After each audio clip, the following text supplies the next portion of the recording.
ఈ దొంగలకు ఓటు వేయాలంటే కాంగ్రెస్ పార్టీ నుంచి మళ్ళీ ఎవడు మన రెడ్డి మన బీసీలకు ఎవరు శత్రువు? ఎవడు? రెడ్డే కదా. రెడ్డి వెలమ వీళ్ళే కదా. వీళ్ళు ఏడనన్న ఊర్లో నిలబడితే నామినేషన్ వేస్తే ఇప్పుడు వస్తారు మెల్లగా. అన్న బాగున్నా మావిడ కూడా దొంగాడు కోర్టుకు పోయిండు కానీ పోయేది లేకుండే అన్న అని వస్తాడు మెల్లగా. వీడియో వన్ వాట్సాప్ గ్రూప్లో అరే కోర్టుకు పోవాలరా ఇలా రిజర్వేషన్ ఆపాలరా అని. బీసీల రిజర్వేషన్ నోటికాడి బుక్క ఎత్తగొట్టినటువంటి ఎవరెత్తగొట్టిరు? ఇదే రేవంత్ రెడ్డి కదా. ఈ రెడ్డి జాగృతిని అడ్డం పెట్టి కోర్టుకు పంపి ఆపించిండు కదా ఇదే జానారెడ్డి రేవంత్ రెడ్డి. వీళ్లకు సుక్కలు కనిపించాలి బీసీ ప్రజలారా.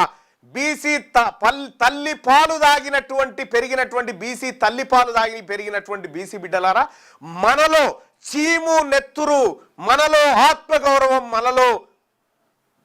మనలో ఉంటే ఖచ్చితంగా ఈ దొంగలను, మన తల్లిని చెరబట్టినటువంటి, మన భూములను చెరబట్టినటువంటి, మన అవకాశాలను చెరబట్టినటువంటి ఈ దొంగల ముఠాను గ్రామాల నుంచి తరిమి కొట్టాలి. గ్రామాల నుంచి తరిమి కొట్టాలి. అది ఓటు ద్వారా తరిమి కొట్టాలి.